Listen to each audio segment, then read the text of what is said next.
Isang magandang mapagpalang araw muli sa atin lahat mga boss, and welcome back to my YouTube channel.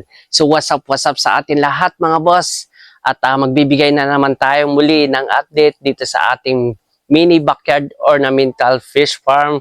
Kaya sa lahat ng mga fish keeper dyan na nanonood sa atin, please lang tapusin nyo itong vlog natin.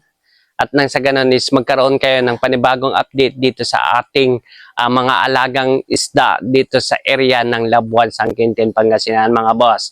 So ano pang inaantay natin? Tara, umpisahan na natin to.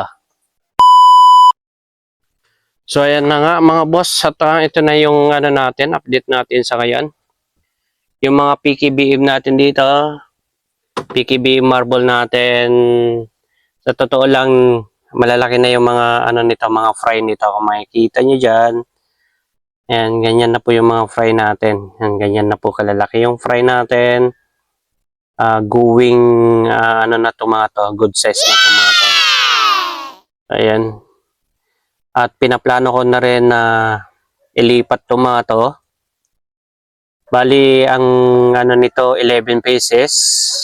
Kaso namatay yung isa. So, may 10 pieces pa tayo natitira. Then dito, yung PKBM din natin na glittering eye. As of now, wala pa rin fry. Pero ito to.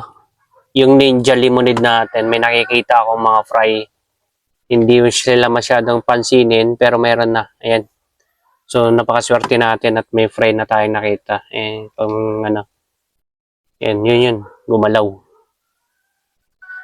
Ito pa yung iba.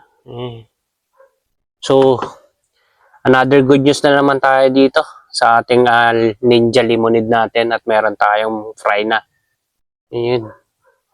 Pasensyahan nyo na kung hindi nyo makikita mga boss. Subukan lang natin tanggalin to. Ayan. Actually mga boss, itong na to, ninja limonade natin, napakaganda nito, lalong-lalo na yung mata nila. Talagang nagkukulay blue. So hindi natin masyadong istorbohin kasi mukhang may nagda-drop ata. Ayan. Tapos dito sa ating ito wala pa ata to. Ano bang strain tong nito? Hindi ko na rin makita. So, pass muna tayo dito.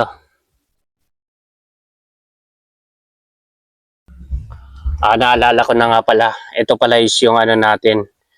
ABBM natin. Electric Blue Balloon Molly. As of now, wala din pa rin fry. Pero okay lang yan. Nandyan sila. Itong sakura natin, ganun din, wala pa rin fry. At itong natin, ito, ay yun. Merong mukhang may namatay na fry dito sa natin, nababawasan din. Ito kung pansin nyo, ayan, patay na to. Namatay na PKBM natin na round tail. Sayang yung fry.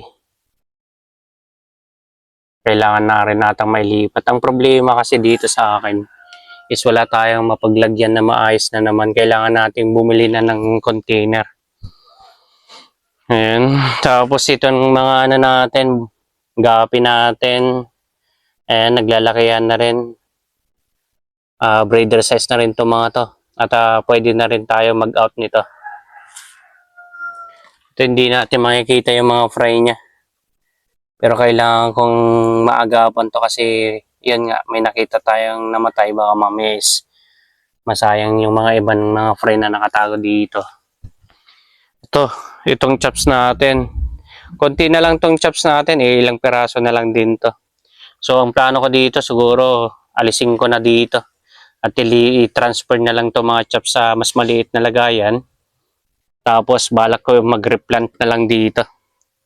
Para mas malagyan natin ng mas madaming isda. Saka pag may bumibili kasi ng mga mga bata is sinisira lang din naman nila kasi to. Saka may Pinapabayaan ko na lang kasi yung mga bata na sila yung kumuha ng kanilang mga gustong kunin dyan na mga chops. Kaya hindi nila nakikita, nasisira lang din yung mga halaman na water lettuce natin dyan. So mas maganda na lang tanggalin ko na lang to. Ito, nagkukumpul-kumpulan talaga, napakarami. Red sword tail natin.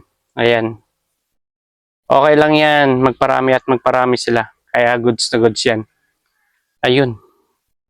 So naispatan ko na yung mga fry ng natin. Isang linggo nakakaraan mula nung nag-drop to mga to. At ayan na nga sila. Kitang-kita na.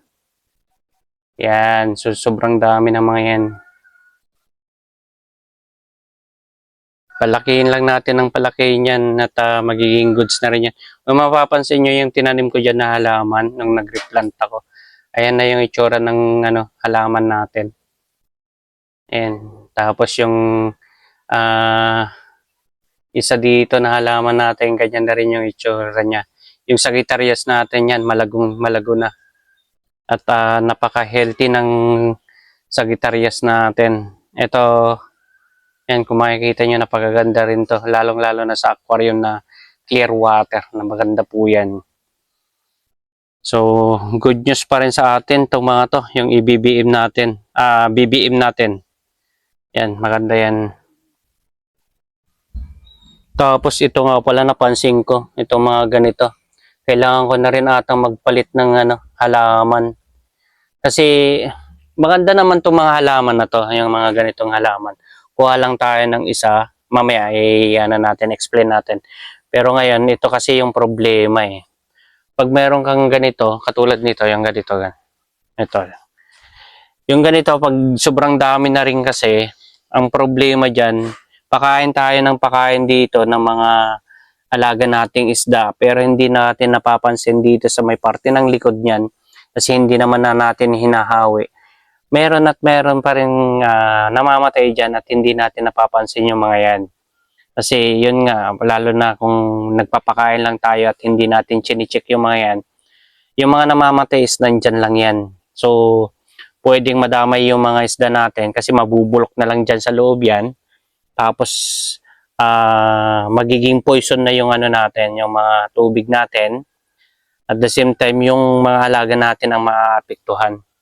So, siguro, pag may time ako, ang plano ko na lang is alisin yung mga water lettuce natin dyan na iba. Mag-iwan na lang siguro tayo para kahit papano hindi rin naman tayo mawawalan ng water lettuce. At sa ginagawa naman natin yung iba na previous para kahit papano magkaroon naman sila ng water lettuce. So, sa totoo lang, maganda yung may ganito naman. Napakaganda nito lalo pag nagbe-breed kayo ng mga alagang mga isda. Kasi ang kinaganda niyan, kuha lang tayo ng isang ganito. At ipapakita ko sa inyo at i-explain ko sa inyo.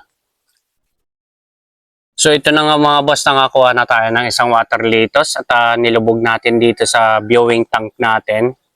At kung mapapansin nyo, ito yung isa sa maganda sa kanila. Kung bakit maganda ang water lettuce dyan, maliban dun sa ginagawa nating pinaka-shed ng ating mga alagang isda pag mainit, is ito pa, yung ugat niya kasi, dyan nakakasurvive yung mga fry natin katulad niyan. Kung nakikita nyo, dyan sumisiksik yung mga fry natin.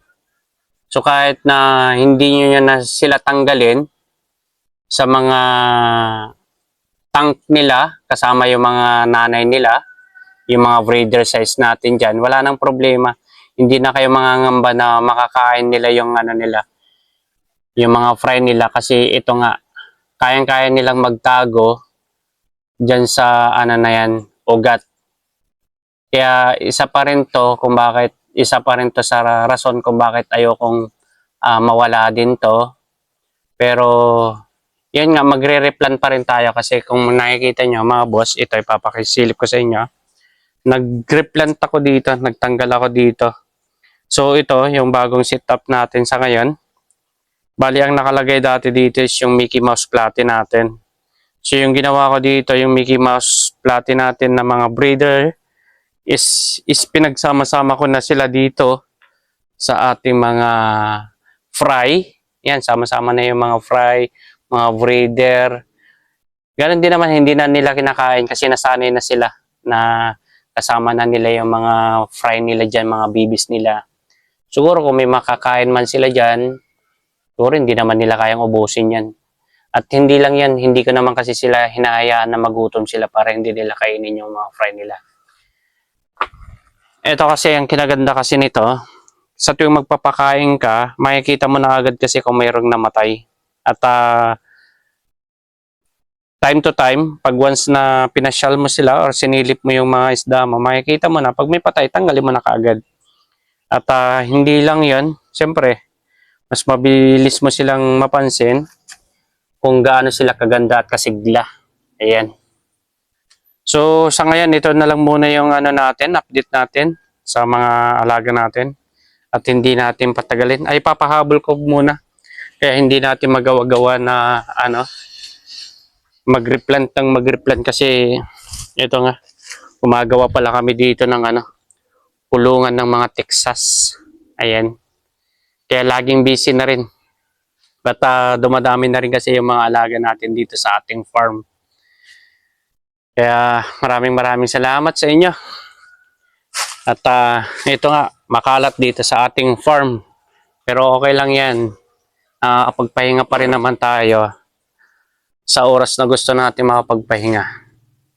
So ayan mga boss, hanggang dito na lang muli ang ating vlog sa ngayon. At ako'y muli napapasalamat na naman sa inyo sa walang sawa niyong pagsusubaybay sa aking mga YouTube channel at sa mga bago at latest na upload ko mga boss. At bago tayo matapos diyan mga boss, gusto ko nga palang i-shout out yung mga katulad natin mga fish keeper lalo dito sa area ng Sangkintin, Pangasinan mga boss. So meron akong dito, isinulat ko na para hindi ko makalimutan yung mga isa-shout out natin.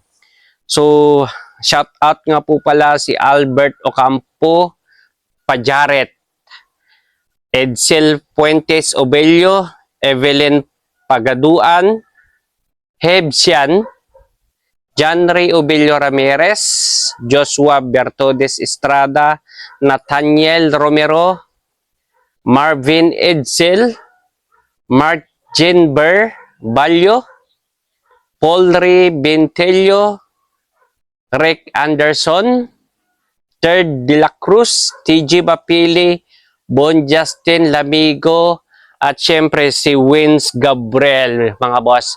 Ito mga shoutout natin ngayon mga boss is taga Sangkintin, Pangasinan, nakaparehas din natin na mga fish keeper to mga boss.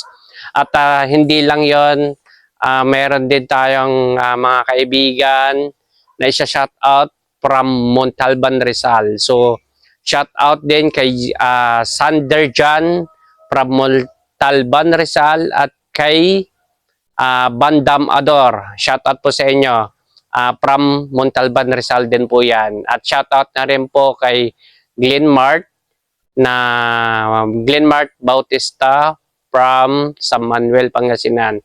So ayan mga boss, at pahabol na rin, shoutout na lang din po ulit kay Noel, si Boss Noel na laging sumusubaybay sa atin sa ating mga vlog. Maraming salamat po boss. Pagpasensyahan mo boss kung hindi pa ako nakakapunta sa padalahan para magtanong kung paano natin may ship yung alaga nating mga isda. So pasensya na po muna boss. At muli tayo nagpapasalamat sa lahat. At hanggang dito na lang muli ang ating vlog sa ngayon. Muli ako yung magsasabi sa inyo na mabuhay kayo hanggat gusto nyo. Paalam!